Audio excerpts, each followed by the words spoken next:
Colonel Gamou, il les a félicités et encouragés à se tenir prêts pour la libération des zones occupées, c'est-à-dire le nord du Mali. Le Premier ministre a également eu une séance de travail avec son homologue nigérien avant d'être reçu par le président nigérien. Le collectif des ressortissants des régions du Nord au Mali à Koulikoro, Koren Koulikoro, vole au secours des parents déplacés résidant dans la capitale du Méguétan. Il vient de distribuer un important lot de vivres constitué de riz, de mil et des cartons de lait et de savon à quelques 90 chefs de famille qui accueillent des déplacés des régions du Nord. Seydou Traoré. Les vivres à distribuer sont composés de 3 tonnes de riz, 1 tonne de mil, 1 carton de lait et 1 carton de savon. Cette initiative du collectif des ressortissants du Nord à Koulikoro-Koren, avec l'appui des bonnes volontés, concerne 90 chefs de famille qui accueillent environ 540 déplacés des régions du Nord enregistrés par la direction régionale du développement social de Koulikoro. Ces produits distribués sous l'œil vigilant des autorités de la région ont été répartis selon un planning. Il s'agit de 50 kg de riz plus 25 kg de mil pour les 35 chefs de famille qui accueillent plus de 5 déplacés et 20 kg de riz pour les 55 chefs de famille qui hébergent moins de 5 déplacés. Le carton de lait et de savon sont revenus à la maman qui a accouché d'un triplé à la veille de l'attaque des régions du Nord. Nous avons enregistré 62 donateurs, dont une ONG luxembourgeoise qui a fortement appuyé les élèves de 9e année à travers le CAP. Il y a aussi des individualités qu'il faut personnellement saluer pour leur apport dans les activités du Coran. À tous les donateurs, l'ensemble des ressortissants du Nord par ma voix vous dit merci. Je crois que ce geste, c'est un premier geste, ce n'est certainement pas le dernier. 1 million, la somme paraît dérisoire, mais je dis que le geste, c'est le geste. Ce qui importe, c'est surtout le geste. En soutien aux parents du Nord déplacés dans la capitale du Méguétan, les membres du Koren Koulikoro ont mené plusieurs démarches de quête auprès des autorités et des populations pour aboutir à cette première distribution des vivres. Une opportunité pour le représentant du gouverneur d'inviter les uns et les autres à être plus optimistes pour une libération future des zones occupées par des bandits armés. Auparavant, 1 minute de silence a été observée à la mémoire des victimes des régions du Nord du Mali. Élan de solidarité en faveur des déplacés à Sikasso, les personnes déplacées du nord du Mali dans la 3e région ont reçu mardi une importante quantité de vivres. Il s'agit de 18 tonnes de riz prélevées sur le stock offert par le gouvernement. Cette distribution 3e du genre a été organisée par la Commission régionale de réception des aides en faveur des populations et personnes déplacées du nord dans les jardins du gouvernorat sous la présidence du directeur de cabinet. C'était en présence bien évidemment des bénéficiaires et des membres de la commission régionale des aides.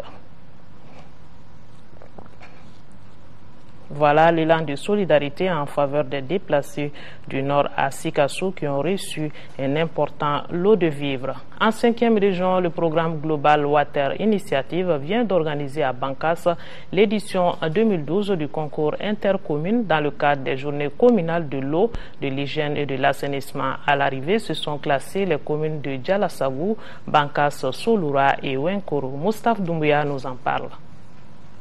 Il s'agit de la 3e édition du concours intercommune axé sur l'eau, l'hygiène et l'assainissement, initié par le programme GWI du consortium CARE International, Catholique Relève Service et l'UICN, en partenariat avec Caritas et Sahel Eco.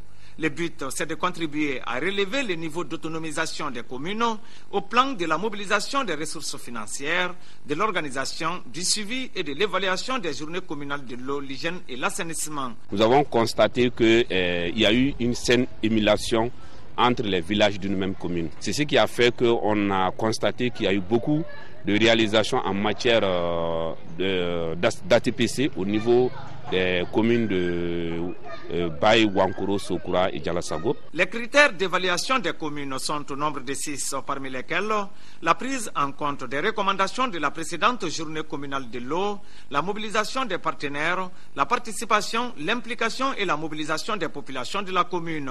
4 communes du cercle de Bankas ont participé à ce concours et c'est la commune de Djalassagou qui est est arrivé en tête. Cette journée, c'est une journée simplement liée à l'eau. Donc je demande aux villageois de participer à ces concours. Déjà à la proclamation des résultats, on a vu des communes qui ont réagi pour dire que à la prochaine édition, elles vont déclasser d'autres. Ça veut dire que le message a bien passé. La commune de Djalassagou a reçu un prix de 150 000 francs CFA, suivi des communes de Baye, Sokoura et Wankoro, qui ont respectivement reçu 100 000 francs, 30 000 francs et 20 000 francs CFA. La présentation des sketchs sur l'eau, l'hygiène et l'assainissement a constitué un autre temps fort de la cérémonie. Inondation en 5e région, le gouverneur de la région, Seydou Toumani Kamara, était en début de semaine à Garouleye, dans la commune rurale de Barassara, celle de Badiangara. C'était pour constater les dégâts causés par les fortes précipitations qui se sont abattues sur le village. Yaya Bokoum.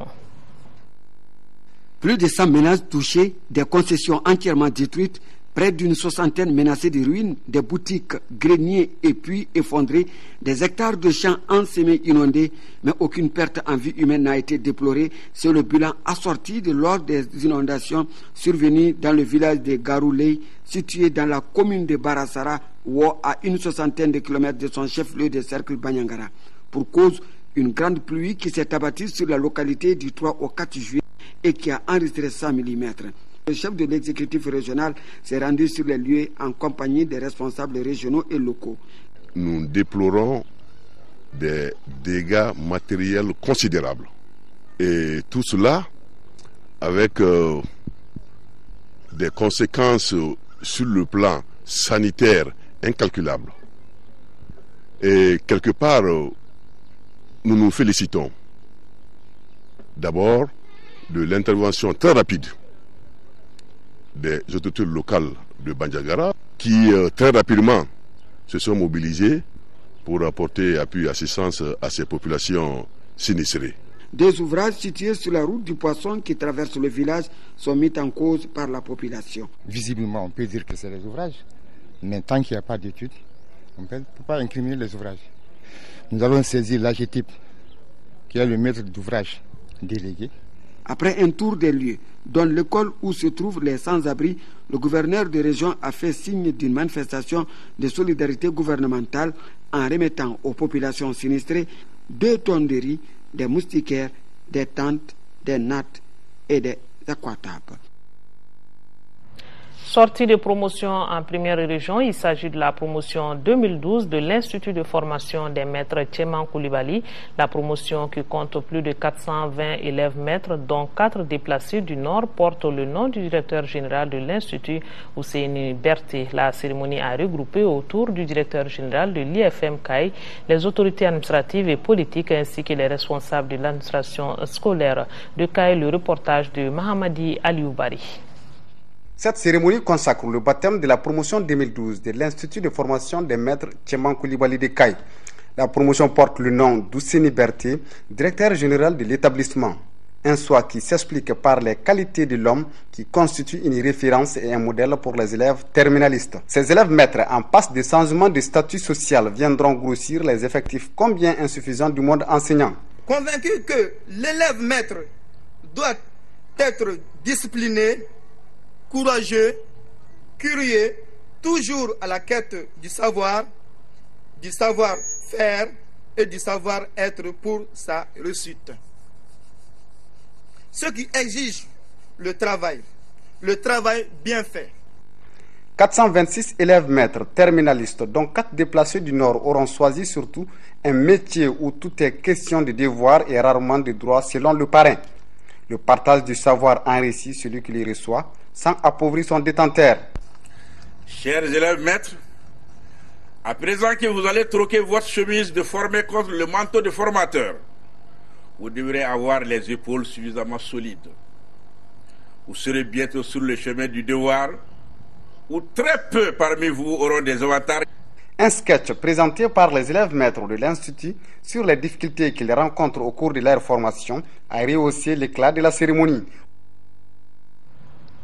Le Mali a célébré hier 11 juillet la journée mondiale de la population. Le thème national est « Une maîtrise de la fécondité assure une bonne santé de la population ». Deux temps forts ont marqué la célébration de cette journée dans la capitale. Un atelier qui a réuni pendant 3 jours les tout-petits et ils ont été informés de l'importance de la planification familiale. Le second volet est relatif aux échanges entre les organisateurs de la journée et les hommes de médias sur le choix du thème national. Ramata Konate nous en parle. Pour célébrer le 23e anniversaire de la Journée mondiale de la population, les organisateurs ont choisi une autre façon de faire. Avec la conjoncture qu'on connaît, on a décidé vraiment de faire 2 grandes activités, à savoir un atelier de bande dessinée, c'est-à-dire qu'à l'intention des enfants, particulièrement des enfants déplacés des régions du Nord, en liaison avec les questions de population, pour leur apprendre, pour qu'ils sachent à peu près qu'est-ce que les questions de population. En dessinant, ces dessins vont être confectionnés dans un livret et qui vont servir à autre chose à un moment donné. À l'issue de cette compétition, des prix seront remis aux meilleurs dessinateurs. La rencontre de 3 jours a pour but d'impliquer les tout-petits dans la promotion de la santé de la mère et de l'enfant. Autre fait marquant de cette célébration, l'entretien entre les organisateurs et les hommes de médias sur le choix du thème national de la JMP, à savoir la maîtrise de la fécondité pour une bonne santé de la population. Pour le directeur, le choix de ce thème s'explique par le taux élevé du nombre d'enfants par femme au Mali. Ce taux, selon lui, s'élève à 6,6 enfants par femme. La Direction nationale de la population et ses partenaires comptent sur les uns et les autres pour revoir ce taux à la baisse et du coup contribuer à la réduction du taux de mortalité maternelle et infantile. Un taux estimé selon l'enquête démographique et de santé EDS4 à 464 décès sur 100 000 naissances. Nous en venons au grand format de ce journal. On le remarque de plus en plus dans la circulation à Bamako. Les engins à 3 roues transportent aussi bien les passagers que les marchandises. Et si la mise en circulation de ces engins était perçue comme pourvoyeur d'emploi et de lutte contre la pauvreté, ils sont de nos jours à l'origine de nombreux accidents de la circulation. Ils provoquent même des embouteillages. Cela s'explique par le fait que les opérateurs économiques en ont fait un fonds de commerce en lieu et place de l'ANPE, initiatrice du projet. Les mototaxis dans la circulation, une enquête réalisée par Mohamed Diarra. Elles se sont imposées au fil des ans comme l'un des moyens incontournables dans le transport urbain dans les capitales régionales. Elles, ce sont les mototaxis communément appelés tricycles. L'opération a été lancée en 2006 par l'ANPE à Ségou, puis les autres capitales régionales et le district de Bamako ont suivi. L'initiative de l'ANPE visait à créer des emplois, donc lutter contre le chômage. Les mototaxis facilitent l'accès aux quartiers périphériques qui ne sont pas desservis par les Sotrama. L'objectif pour l'ANPE, c'était clair, c'était quand même d'ouvrir un créneau susceptible de créer de l'emploi. Et aujourd'hui, on peut faire le constat que ce créneau est vraiment porteur. La preuve, c'est que ça s'est transformé petit à petit en taxi livreur aujourd'hui. Une initiative qui a été bien accueillie par les passagers des zones concernées.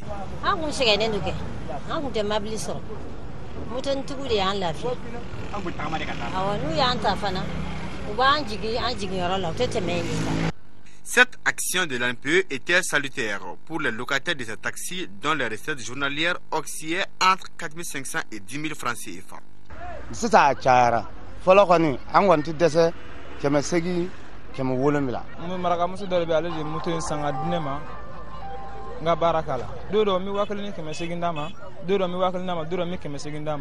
Mais les premiers bénéficiaires de ces engins n'arrivent plus à honorer leur engagement. Le taux de remboursement a fortement baissé, soit moins de 50%. Nous avons constaté qu'à partir de 2009, le taux de remboursement de ces mototaxis a fortement chuté. Et l'année dernière, quand on a fait le suivi, on était à un taux de remboursement de 40%. Alors que par le passé, c'est-à-dire 2006, 2007, 2008, jusqu'en 2009, on pouvait atteindre un taux de remboursement de 90%. Les intéressés avancent divers arguments pour se défendre. Parce que Chinois nous n'ont ni pièce mi, pièce nous d'aka gale.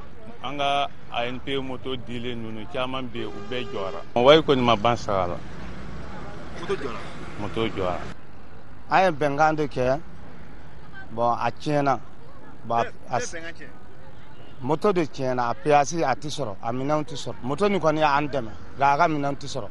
La baisse des recettes est la conséquence de la concurrence déloyale dont les propriétaires des taxis motos font l'objet aujourd'hui de la plupart des opérateurs économiques. En effet, ceux-ci ont envahi le marché en mettant en circulation des mototaxis dans la capitale alors qu'ils n'ont pas d'agrément pour la plupart d'entre eux. Jamana yere commerce tatu ni fena akaka autorito ka encadrement vraiment un vrai encadrement inala. C'est-à-dire munumbe qui sont professionnels nous ga licence et d'exploitation bulu barakama de les laisser ou ka barato lugulu. Maintenant nana ke imana activité min damine qui est impératif mo ro be douala munun ga bara arrêter commercial activité yé. Hein? Donc on devient une gueule, donc contrôle, c'est à contrôler. En ce qui concerne les mototaxis de l'ANPE, elles étaient une trentaine dans la capitale destinées uniquement au transport des passagers. Aujourd'hui, on voit des mototaxis transporter des marchandises. Elles envahissent les principales artères de la ville de Bamako, constituant ainsi un danger. C'est inquiétant parce que si on fait un tour au niveau de tous les marchés de Bamako, que ce soit les marchés d'Abanani, Dibida, les marchés des Médines et autres, Sabalougou, ces engins tricycles sont un peu partout. Donc ils sont là partout en train d'envahir la voie publique. La plupart de ces engins sont sans immatriculation. Ils ne disposent d'aucun document les autorisant à circuler. Nous avons eu à effectuer une opération coup de poing contre ces tricycles-là. Dans deux quartiers périphériques de la capitale, les quartiers de Niamakoro et Banangabou. C'est fait exactement le 28 juin 2010. L'opération a eu lieu de 7h à 11h30 du matin. Nous avons eu à intercepter 21 motos tricycles qui ont été mises en fourrière. Mais aucune de ces motos ne détenait ni de carte grise et les conducteurs n'avaient pas de permis de conduire ni d'autorisation. Les conducteurs de ces engins ne disent pas le contraire, ils s'expliquent. 28 mogosi bolea. Galon manya alala. Hein? Anguya fola anguya ansaransita assaransi balengo angwan mata tanga carte grise ta ka assurancita vraiment au dégoût vraiment au tout coup en fait. Ces mototaxis constituent aujourd'hui un véritable casse-tête pour les usagers de la route. Ils sont impliqués dans de nombreux accidents de la circulation. Les causes sont nombreuses. Mauvais système de freinage, pneumatiques usés, surcharge. Pina sabab be kan moteur kan abe normal yere la bo bi se ka doni fara ton kele ga mais moto yere ka meshi la o kilo keme wolo vla kilo keme shiki do be o pina mai de gon ko bala parce que mana jama do moto taxi nin kono ala ka kisike ni kasara na na bijugo ya kosobe. Souvent ici ils voient même pas ceux qui sont les usagers qui sont derrière eux. Tellement qu'ils sont chargés, ils ont de la peine à voir derrière eux. Et le conducteur qui se trouve, les passagers, l'usager qui est derrière eux a de la peine à les dépasser. Dans certains cas. Donc ça c'est un danger, non seulement pour eux, mais pour les autres usagers. Il sera à point là rola donner do bena tiens la ga wotro kon kun korole moto na kalena e point sans faire tiens kon kadala gra degu. Aujourd'hui, tous sont unanimes que le secteur a besoin d'être organisé pour défendre les intérêts des motocyclistes. L'ANP ne peut pas se retirer totalement, hein, parce que nous allons toujours continuer à avoir un œil sur le secteur. C'est-à-dire jusqu'à ce que ça puisse atteindre un niveau d'organisation optimal. Dans les jours à venir, la police compte mener des actions de sensibilisation pour réduire les dégâts que causent les mototaxis. S'il est donc vrai que les taxis-motos font aujourd'hui objet de convoitise, les intéressés doivent se mettre en règle vis-à-vis du code de la route. Car, comme le dit l'autre, mieux vaut prévenir que guérir et ça n'arrive pas seulement qu'aux autres. Et oui, les mototaxis qui rapportent de l'argent, mais ce secteur a besoin d'être réglementé pour le bien-être des populations. Voilà qui met fin à ce journal. La rédaction vous donne rendez-vous à 18h et 20h avec une présentation de Ndei Sissoko. Merci de votre attention. On n'oublie pas nos compatriotes des régions du nord du Mali vivant sous occupation. Nous sommes de cœur et d'action avec vous. Merci et bonne suite de programme sur l'ORTM.